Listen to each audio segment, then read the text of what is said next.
In this video, we're going to talk about personas, which is one of the most effective ways to synthesize. So you've gone out, you've done these interviews, you've looked at the site, you've looked at all of the accompanying materials, and so at this point, solutions will start to be forming in your head. But how do you bridge that gap between the research and what you actually need to build? And how do you focus all of this research that you've done into something that you can work with on a daily basis? And the answer to that is personas. Personas are fictitious yet realistic and detailed descriptions of the users of your product. And what that basically means is you take all of this research that you've done, you'll automatically identify some trends, like there's a lot of people in this age bracket, there's a lot of people with this type of habit and this type of usage pattern. So you take these patterns and you create, that you gain from your research, and then you create like a profile of a person. This person is not real, but it's based on real people, right? So you're not just pulling personas out of your fingers, you're basing it on research. And the point of this, like how can fake users help design a real product, right? It took me a long time to understand the point of personas. Like in college, all through college, I didn't get it. But what they do is, there's a couple things that they do. And personas are particularly useful the bigger the project you're working on and the more people that are involved. Because instead of saying, hey, in this one study that we did, we found out that some of the users, that item X was really important to them. Instead, you have something concrete. You can say, hey, we know, is this something that would work for Matthew? So it gives your brain something to focus around. It gives the discussion something concrete to focus around. Because what will happen if you don't do that is you'll have like this concept of the user. And everyone on your team will have a different picture of who the user is. So, if you're lucky, it's the last customer that they saw. If you're unlucky, it's someone generic like my mom.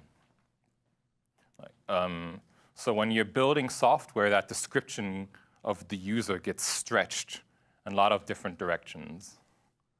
Like if one of the product managers is super excited about an advanced feature, they'll just say, well, the users are very experienced users. That's who we're targeting. Or they might be seen as a novice in other cases. Sometimes they're older, sometimes they're just out of college. The result of that is that you have a product that aims at different users at different points of the interaction. So what personas do is they make the user concrete, and they help you create a consistent interface. So again, when you're creating personas, though, it's important to base them on real data, except for one exception that we'll talk about later. And they just really help focus the discussion. You have sort of like a North Star that you can point towards whenever discussions start veering towards personal opinions. Another cool thing about personas is that it's something that you can involve all of the team members on. It's something that you do early in the process that you can involve all of the team members on. Non-designers, engineers, product managers, everybody who might further down the road say no. You involve them early on in the building of this. And then if sometime further down the road, when you present them with a more concrete solution, and then someone says, you know what, I really don't like that green, then you can be like, Yeah, so I agree. I don't like that green either. But do you remember those personas that we put together that, as a team? Do you remember those, the ones that you agreed on, that you helped build? And then they'll be like, yeah. And then you'll be like, yeah. So based on what we know about these people that we're serving who are represented by this persona, this color is an effective way of reaching them.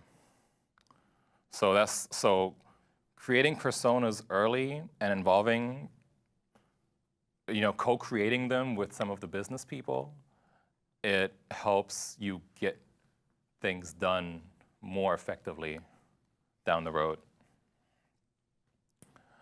It also helps avoid, just-in-case features, right? Those features where you're like, that might affect 1% of the people using your product, but really aren't a case that you should be devoting a ton of your time and energy to. So personas are just this thing that help focus the discussion. That's the one takeaway here. They help focus the discussion, and they give you something real to focus on. So what do they include? Usually, well, a name and a photo, although photos, there's a debate about whether to include photos or not. Demographic information, but in that case, only add demographic information that is absolutely necessary, but I'll get into that later too. Goals and needs and preferences, those are sort of the key things that every persona includes. The format varies, but they all basically have sort of like this type of content. And personas can look like this. They can look like the USDA example that I showed earlier. This is a persona we put together for a project that we did at Glide. And but you'll notice that they're all kind of similar, right? They all contain the same information. They contain, and the reason you add a picture and some kind of name is to give it some more tangibility, right? So now it's not just Jim the user, but it's someone you can relate to. Personas can get really elaborate when you are working in a big company and have a lot of resources to dedicate to them. This is an example of a persona at a major company in the US. And you'll notice how elaborate this is and how many little details there are here, and even the visual design of it is super nice. And the point of that is because this is something that will be shown around the organization and used as a basis of discussion across a lot of touch points.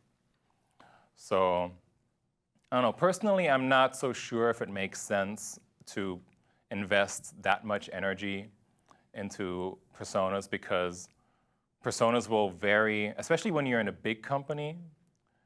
You can't just have 5 personas for all of your products, right? Because the products will be so varied that it's always talking to a different audience. So you technically need to, if you were applying real UX process the way it's supposed to be applied, which almost no one does, you would have personas for each project that you're working on. But a lot of times you'll just have these super elaborate ones because they have the time to do it, and there's really no rush to do anything else. So you end up with stuff like this, or these are some personas from another big company, and takeaway here is you have, what I found interesting about these is that there's sort of this table that compares them to each other and compares their needs and their usages. So it's super, super detailed. The impact of that, not so sure how impactful it is, but that's how elaborate personas can get when you're working in big companies. Okay, so how do we create them? There's two ways to do it. So those super elaborate personas that you saw, they're created sort of like this. You combine online research, you combine analytics from the site, you conduct workshops, you synthesize data, you do interviews, and it condenses into these very specific personas. But realistically, in a lot of real life scenarios, you're not gonna have that time, you're not gonna have that budget. You're not going to have access to users like that. That's the reality of interaction design that most people don't talk about. The only book that I found that really discusses this really well, two books. One by Robert Hirkman Jr., Experience Required. I recommend that in my course notes too. And then Lean UX. So we're going to talk about, besides this traditional way, we're going to talk about the Lean UX way of coming up with personas. And these personas aren't as good, not even close to as good as the traditional ones are. But what they do is they still give your team something to focus their thoughts around. So in this case, you do a little bit of research, you do a lot of intuition, and some analytics if you have them, and you use them to create a persona hypotheses. And the hypotheses they're also called assumption personas, because you're really making a lot of assumptions when you're making these. But it can still work. This is something that early on in my career I did almost instinctively. I didn't know about any of this, but whenever I was designing something, the first thing I would do was imagine a person using it. The person who I thought, based on what I know about the subject matter, would be most likely to use it. And I would start creating stories of how they use it around this person. Does that make sense? And the assumption personas are a more formalized process of doing that thing that I was doing instinctively. So you do a little bit of research. Wherever you can't find anything concrete, you make assumptions. But the important thing here is to make those assumptions clear and to talk them through with the other team members, right? So that's the difference between inventing something that you just end up rolling with and having assumptions that are articulated that then later on, when you're doing some more research and you've tested it with some more people, you can see if those assumptions were right or wrong, and you can make adjustments. So the benefit of this is, the focus, because our minds need something concrete to focus around. And even if it's not the most perfect model, it still gives you that benefit of when you're sitting in meetings, giving people something more concrete to discuss than this user or that user. So again, the important thing here is to make the assumptions clear and talk them through with other team members. So if you look at this, it's basically just a piece of paper folded into 4 with some very basic information, right? Just a sketch of who you think this person is, some basic demographics, their needs, and how you can best serve them. This is another way of doing them. But in this case, the needs, the how to serve thing has been replaced by behaviors and beliefs, and the layout is a little bit different. But it's still the same basic idea. So the way you make these is almost like a design sprint. So you sit down with your team, you've done your research, and then based on that research, you create as many personas as you can. So, you know, you've done a little bit of research into the domain, and then you automatically start forming an idea of who these people would be that would probably use this thing. And some of them are going to be wrong, some of them are going to be right, but you're going to create as many as you can of them, and then you just share them out and stick them on a wall. And you'll notice that if you have like 5 people in a room doing this, there will be some overlap between what you made and what the person next to you made. So then you discuss which one of these, which attributes in here are realistic and which ones you think make sense, and which ones aren't, and then you make adjustments on the fly. So some characteristics to think about are, you know, again, it's sort of like, what's the context? It's another question of what's the context around this persona, and what are their goals? You know, what are they doing? How do you think they think about the product? What motivates them? And what abilities do they have? So what you'll do is you'll take some behavioral variables. So after you've distilled your personas, you draw out, like on a big whiteboard, you draw out a line that shows you a spectrum of skill. And then you take these personas that you've made in your team, and you map them along the spectrum. And they don't need to be super accurate. The general idea is just to get a gist of where these personas fall. So this is what it looks like in practice. Here you have you know, years of experience, risk tolerance, education, ambition, and tech savvy. And people are mapping the personas that they created along the spectrum where they think they see them. And then after this, you take all of those personas that you've made, it'll probably be like 7 or 8, and you try to distill them even further into some personas that capture the essence of all of the others. Now, when you create personas, there are some dangers involved. It's very dangerous. The biggest problem, the biggest risk that you run into when you're making personas is that they can quickly devolve into stereotypes.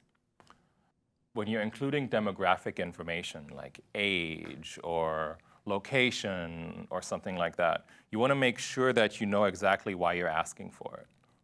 For example, you know, for if you're redesigning a running shoe, it might be useful to know about the person's running habits.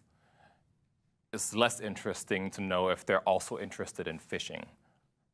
Like, you'll see a lot of personas that are done badly where there are like these detailed stories about John enjoys cooking and hiking and swimming, but you're actually redesigning some accounting software, right? So what does the cooking and the hiking and the swimming have to do with that? How is that going to help you?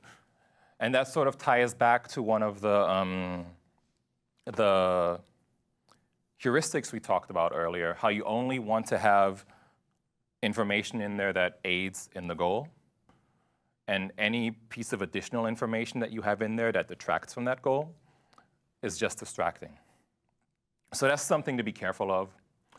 Also, photos are an iffy topic, because as soon as you add that photo and a name too, there's this, I mean, it's really, really, like, I remember reading something where a persona they picked a photo of a blonde person, and then there was like comments in the meeting room about the dumb blonde, right? Even though that had nothing to do with the actual persona. So I tend to err on the side of just putting in an icon or a drawing instead of a real face. But yeah, you just need to be careful that you're avoiding stereotypes and avoiding your biases. And you don't want demographics for demographics' sake. You want to focus on the motives. What are people trying to accomplish here? So yeah. And Young puts it in a great way where, be careful with the names of descriptions and make choices based on your team and stakeholders.